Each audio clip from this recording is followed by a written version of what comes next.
border saga was over. We had finally arrived in Mexico. But what happens next?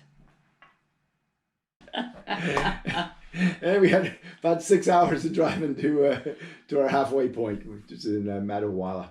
Yes. And it was a very interesting drive. You know, the first part of it was just sort of flat and dry, and then it sort of turned into Colorado. Something very familiar. Yeah.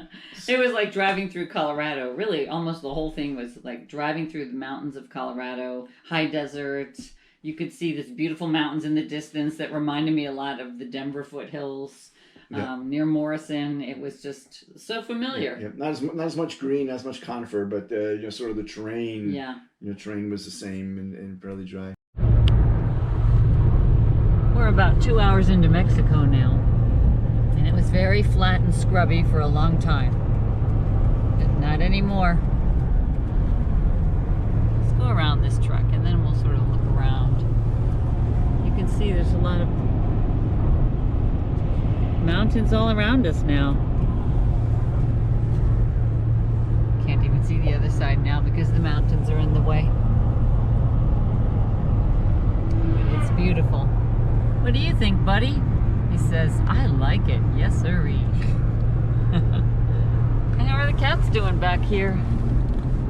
Hey, little girl. How you doing? No one's crying at the moment. They all had to get out of the car, out of the truck, that is, while it was x-rayed at the border.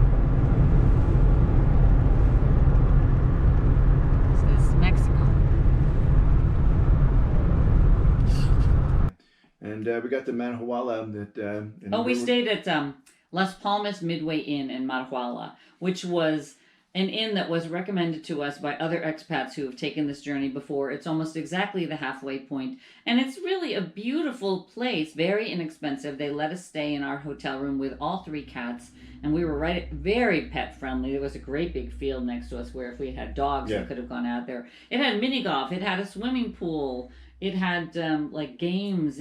And a really nice restaurant. Really nice restaurant. Yeah. Really nice restaurant. So it was a really nice place to. Oh, and a gas station across the street. Yep. Like everything you needed was right around there. Sort of this mini oasis for people like us travelers. Yeah, and they obviously cater to a lot of expats, you know, English speaking people. Yeah. Going through there, so that was really good. Yeah. So it was wonderful. Yep. We could finally breathe easy. Next time, we'll talk about how we ended up in León and not Guadalajara. Till then, hasta la vista, and may your suitcases be